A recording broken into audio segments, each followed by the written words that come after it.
And we are live. We're shooting this on Saturday, an hour before it's supposed to be uploaded. I missed last week. A whole bunch of stuff's going on. It's the month of my birthday, so I'm just trying to figure some stuff out. I'm sorry for the lack of uploading. I will be back on schedule. Now, like this starts it, I'm gonna be back on it, back on the grind. Let's just jump straight into it. We got some NFL action, some news for you. Free agency started. I was able to get a lot. I just wasn't able to get all of it. I'll kind of sum up all the things that I think are important. But yeah, let's just jump straight into it. 7 lawsuits have been filed against Deshaun Watson. Multiple of them have been for sexual misconduct and sexual harassment. I really hope that all of these are just like false accusations. I would like to believe Deshaun Watson is a good man and a good role model for the children who watch the NFL. It sucks that he's in this situation. I wish he wasn't in this situation, but if he did do it, that's really, really bad. And he deserves what he gets. But if he didn't do it, then that's kind of shitty that these people are just mad that he's leaving Houston. More on that soon, I guess. Pat Pete signs 1 year, $10 million with the Vikings. Patrick Peterson, corner for the Cardinals, his whole career, 8-time Pro Bowler. He is going to the Vikings on a 1-year deal. It's looking like he's going to close out his career next year. Hopefully, he deserves happiness. Kyle Rudolph, tight end for the Vikings, is now a Giant on a 2-year, $14 million deal. So he's headed to New York. The Bears released Kyle Fuller. I'm guessing they couldn't find a trade partner. The Bills signed Mitch Trubisky. Money-making Mitch. Back on an AFC team. Or back in the NFL. You know, I wouldn't have signed him, even as a backup. I just think he's bad luck. But yeah. Pats lock up Cam on a 1-year, $14 million deal, and they also spent $200 million in 2 days. So the Patriots went crazy in free agency. They got Kyle Van Noy back. He went to the Dolphins, signed a massive contract, played a year really bad. They released him. Now he's back to the Patriots. Justin Simmons signs a 4-year, $61 million deal with Denver. He's the highest paid safety in the league now. The Bengals have released Geno Atkins. So after 11 years in Cincinnati, Geno Atkins is a free agent for the first time. Juju is back to the Steelers on a 1-year, $8 million deal. Will Fuller signs a 1-year, $10 million deal with the Dolphins, which a lot of people are saying is the steal of free agency, because Will Fuller signing a 1-year, $10 million, he's basically signing a franchise tag with a team that didn't draft him. Will Fuller gave us a break. Washington football team signed Curtis Samuel, 3 years, $35 million. Congratulations, Curtis, get your bag. And AJ Green signed with the Cardinals on a 1-year deal. He also might be retiring after this year. A lot of injuries over the past couple years. Hasn't really been playing. Did not want to be in Cincinnati anymore. Well, he's going to retire as the all-time leader in, I think, receptions, receiving yards, and touchdowns for the Cincinnati Bengals. So AJ Green, congratulations on your run with the Bengals. You are one of the best receivers to watch growing up. Let's just jump into the NBA. PJ Tucker traded to the Bucks, so the Rocks are kind of just blowing that shit up. So they signed Christian Wood to a great contract, long time, and then blow the rest of it up. So they've lost 19 straight. When I did these notes, it was 18 straight, but they lost last night to Detroit, so it's 19 straight. Yeah, Houston is a 19-game lose streak. And they're not even the worst team in the league. They're tied for second to worst with the Pistons. And then right under them is the Timberwolves, who we discussed last time has the worst record all time in all of pro sports. So remember that next time a Timberwolves fan is talking shit. They ruined KG's career. Trevor Ariza was traded to the Heat. The Heat are, they kind of just been middle of the pack. Nothing special. I think they're trying to find like that spark. Trevor Ariza is definitely that guy. He is a journeyman, has been on every NBA team. But Trevor Ariza is also a guy who you can plug in at pretty much the 1 through 4. Hey, Mom. It's okay. Do you have something to tell me while I'm filming?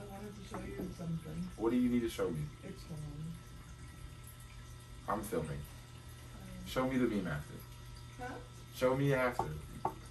Okay. The Jazz still hold the number 1 seed in the West and in the NBA. Brooklyn and LA are tied for the second best record in the league. That's crazy. Philly and Brooklyn hold the same record. Actually, not anymore. Brooklyn lost last night, but before last night, they held the same record and they were tied for the number 1 seed. So now Philly directly owns it by half a game. Milwaukee's starting to find a groove. Look, they've won 5 straight. I don't know about last night, but up until last night, they won 5 straight. They beat Philly.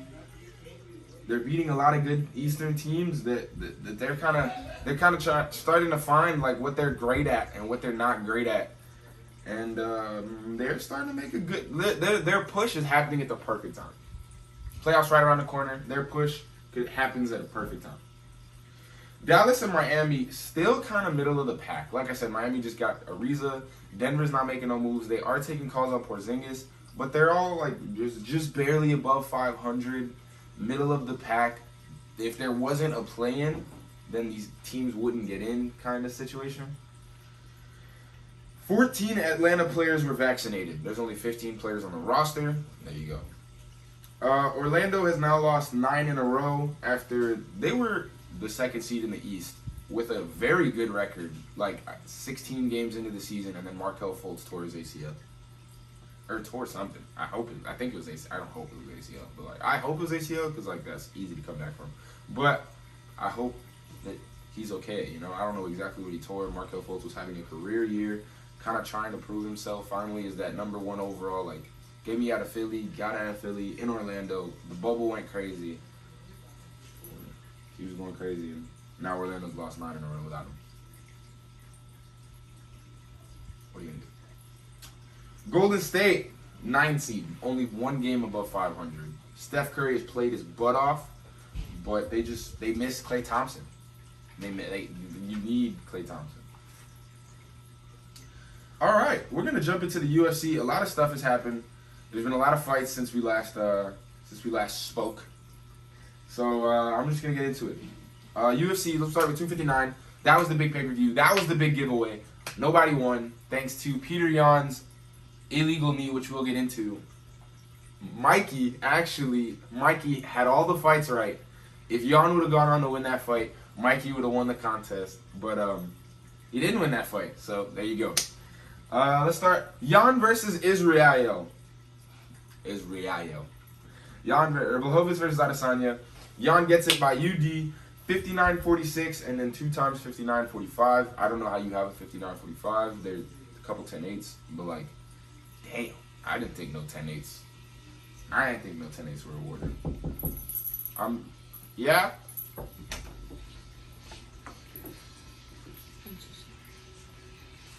What? What? They just come in to bother me.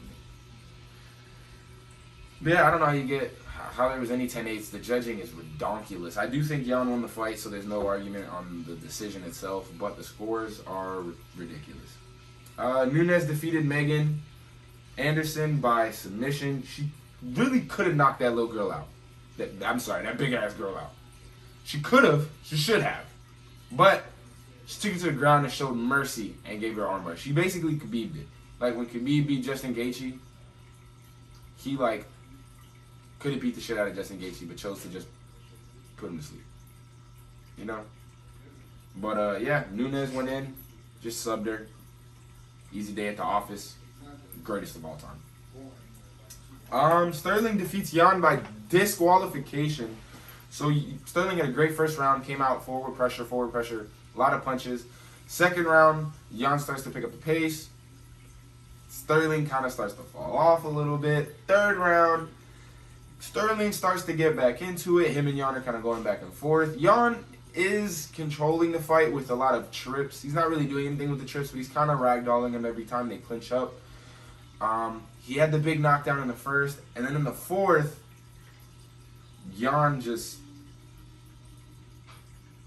So the story that I have in my mind come to process through everything that has been said What I feel like most logically happened is that Peter Yan was looking at Aljamain Sterling. Referee says he's down, don't do it. Peter talks to his corner, and his corner in Russian, American top team corner, in Russian is screaming no. No in Russian, from what I've heard on the internet through MMA media personalities, so don't roast me, is niet. Niet. If I had to spell it, N-I-E-T. Niet. Niet. What Peter heard, instead of niet, no, what Peter heard was knee, because he's thinking his American corner is speaking English, so he doesn't hear niet. It doesn't register that those people are speaking Russian and they're saying niet. It registers that those people are speaking English and they're saying knee. So he just throws the knee. Boom. Catches Aljo clean. Aljo's done. I think it's disgusting that the referee put him in a position to continue fighting just because it's for a belt. If that wasn't for a belt, that referee would have stepped in immediately and disqualified Yan. Immediately fights over. But because it's for a belt, he gives him the chance to get up, and now everybody's questioning whether the guy should really be getting cut some slack, you know? Like, I feel bad for Sterling because he works so hard, and I feel bad for Yan because he works so hard. But Yan should definitely know the rules. I don't feel bad for Yan losing the belt at all. I think he should have lost the belt. Sterling, I think he is the champ. Like, that's just what happens. Champ got disqualified. Whoever was in there with him is the champ now. That's the rules of MMA.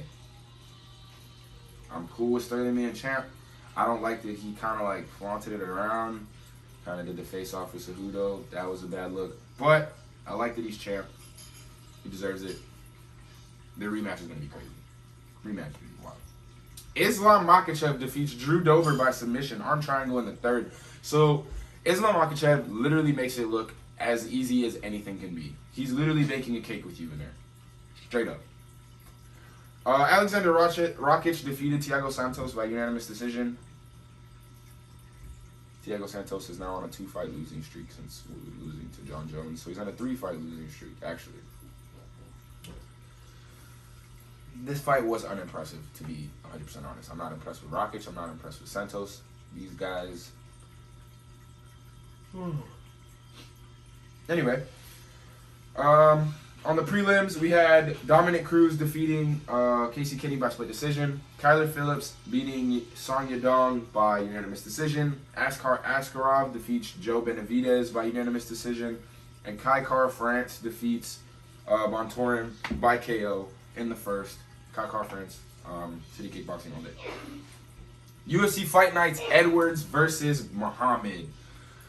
So Leon Edwards hasn't fought in over 600 days. Bilal Muhammad fought 45 days ago. This was Bilal's chance, man. 13 versus 3. This was Bilal's Rocky moment. And then Leon was just putting it on him. And then second round, eye poke. Splits the eyelid. Like the eye goes, the finger goes inside the eyelid. And from the back of the eyelid, the fingernail pokes through the front and slashes the eyelid. Bilal goes down in what I'm assuming to be tremendous amounts of pain. Starts crying blood because that's all he can do. He's so upset with what just happened because he knows he can't fight anymore. He knows the fight's off. That was his first main event. He got it on short notice. It's just heartbreaking. That fight ends in a no contest. If it would have gone past the third round, they would have gone to the judges' scorecards, but it didn't. So, there you go. Hi, Bubba's. Ryan Spann defeats Misha Serkinov by KO in the first. Ryan Spann has some serious power. Dude looks like a heavyweight. Like, I was watching the fight and I was like, wow, this is a great heavyweight fight. And then I remember I'm watching 205 pounders. I don't know how these guys make light heavyweight, but they do. And Ryan Spann's one of the biggest ones I've seen. There you go. This is what happens. Watch Ryan Spann fight. Dan 50K Ige defeats Gavin Tucker by KO. One punch, 22 seconds. That's all it took. Dan Ige got the job done. Got the performance bonus, so living up to his nickname, 50K. I love it. I love Dan Ige. I love it. Davey Grant versus Jonathan Martinez. So this was actually one of the more wild exchanges of the night. Both men throw a punch. They both throw a right hook. Both throw a left hook. Davey Grant's lands better, I guess. And Jonathan Martinez just falls. He's just flattened. And then Davey follows up with some strikes on the ground, seal it off. Jonathan Martinez is one of those guys that has one hell of a chin. So the fact that Davey Grant put him away with one, that's some scary shit right there. All right, Mateus Nicolau defeats Manal Cape by split decision. Mikey texted me, said, I just watched the fight. Manal Cape got robbed. I agree. Manal Cape did get robbed. But you got to give it to the judges. They do a hard job. Congratulations to Mateus. I'm sure neither guy's stock really was hurt. I'm sure they'll both be on the same path that they would be with a win. Eric Anders versus Darren Stewart ends in a no contest because Eric Anders was winning that fight, putting the pressure on, looking the best he's ever looked. And then while he's got the guy on the fence, down, on his knee, just throws a knee to the temple, bro. Like, just throws it out. Kind of like what Peter Yan did to Sterling. It wasn't deemed intentional, so it was a no contest, but that's just really upsetting. You know, Mighty Mouse came out on Twitter after the Yan knockout, and he said that knees and kicks should be allowed to a downed opponent. I don't know about that one, but I'd like to see the perspective on that. Like, I like it. I can see how if you're in a fight, like it's a fight. You're not gonna wait for him to get up in order to keep hitting him. It's just incentivizing them to stay on the ground. I get it, but super dangerous. We want to protect the fighters. That sounds stupid of me to say because they're fucking fighters, but I'm gonna go with the more, how you say, loving aspect of myself. And I'm going to go with it protects the fighters. Angela Hill defeats Ashley Yoder by unanimous decision. You know, Angela Hill, that girl's amazing.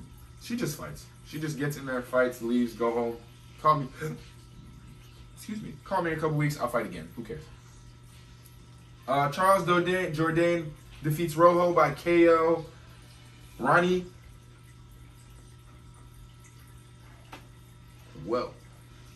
Yaya defeats Ray Rodriguez by submission, arm triangle. Nasrat Hakparas defeats Rafa Garcia by unanimous decision. Good to see Kelvin get a win. JJ Aldrich defeats Courtney Casey by split decision. Jin Yu Frey defeats Gloria DePaula by unanimous decision. Matt Semmelsberger defeats Jason Witt by knockout. So there's the fights that have happened. Let's get into the upcoming UFC Fight Night. Brunson versus Holland. You know what's crazy? I wrote down all the fights, but I didn't make my picks. Like, I didn't grab my highlighter. I didn't say how. So you guys are basically gonna hear the process I go through every time I do notes. Derek Brunson versus Kevin Holland. You know, I really like this fight. I think it's gonna be a great fight for however long it lasts. Brunson looked great in his last fight against an up-and-comer. Kevin Holland fought 5 times last year, went 5-0. This dude's a fucking monster. Yeah, I'm going to go Kevin Holland, second round TKO. That's what I'll go with. Yeah. I think stylistically, both guys are just going to stand there and try to hurt each other, which makes me really happy as a fan. But I think Kevin Holland, he's just more comfortable in there, and B, I think he's just more of a technician, and he's better. Like, he's just better. I think the better guy's gonna win the fight. Period. Kevin Holland, second round TKO. Gregor Gillespie versus Brad Riddell. Gregor Gillespie hasn't been seen since he got knocked out by Kevin Lee. Hands, baby. Gregor Gillespie hasn't been seen since he got knocked out by Kevin Lee, but he did say that loss, he really appreciates that loss, and he's learned from that loss. So I'm going to go with Gregor Gillespie. I want to go submission round 2, but unanimous decision, Gregor Gillespie all day. Cheyenne Buys versus Montserrat Ruiz. Not gonna lie, I don't know either of these guys. But Cheyenne Buys is fighting on the same card as her husband. There's a married couple fighting on the same card. It's the first time in UFC history. So I'm just gonna go Cheyenne Buys for the win, just because. Adrian Yanez versus Gustavo Lopez. I'm gonna go Yanez. If this goes to decision, I got Yanez. If it doesn't go to decision, it's probably gonna end in the first. I got Yanez by KO. Song Kanan versus Max Griffin. I'm gonna be honest, I have no idea who Song Kanan is. I know who Max Griffin is. I know Max Griffin comes to fade. I'm gonna give Max Griffin the benefit of the doubt all day. Max Griffin, sure. Tai Tuivasa versus Harry Hunsucker. I'm not gonna lie, I have no idea who Harry Hunsucker is. Tai Tuivasa lost 3 straight. Now he's coming off a knockout W versus Stefan Struve. So I'm gonna go Tai Tuivasa. KO round 1. Yeah. Marion Renaud versus Macy Chiasson is the last fight on the prelims. I'm gonna go Macy Chiasson. You know she had the huge, like the crane fell into her apartment building. Hasn't been able to fight in a long time. It's always exciting to watch her fight. I'm gonna go Macy Chiasson, either submission or TKO in round 2. Leonard Santos versus Grant Dawson. I'm not too familiar with either guys. I've seen both of them fight, so I'm gonna go Grant Dawson. I can't even pick a finish because I don't know enough, but Grant Dawson. Trevin Giles versus Roman Dolidze. I like Trevin Giles. I don't know who Roman is, but every guy with a Russian-sounding name is always good. So, just a trippy turn, I'm going to pick a guy I've never heard of. I'm going to go Roman, just to see how this science experiment goes. I'm going to go Roman, just because he's Russian. Montel Jackson, I think he's Russian. Oh my God, I hope he's Russian. I hope I didn't just call somebody Russian that's like really not Russian, that like hates being called Russian. I'm so sorry. Montel Jackson versus Jesse Strader. I'm going to go Montel, probably second round KO. Bruno Silva versus JP Buys. JP Buys is Cheyenne Buys' husband. They're fighting on the same card. That makes me really happy. So I'm going JP Buys for the win, for the culture. Let's do it. That's pretty much it. Thank you to the Raw DJs, as always. I know they haven't been here for a while, but people got shit to do. I film on a very sporadic schedule on Saturday morning. I'm not trying to wake people up on Saturday morning. So when they can be here, they are here. When they're not here, we still appreciate them. Thank you to the Raw DJs. Thank you to Buddy for being such a good boy. Thank you to the fam for always stopping by and interrupting my recording session. I love that. Love everyone. Peace out, guys. And I'm going to dance to no music. Oh.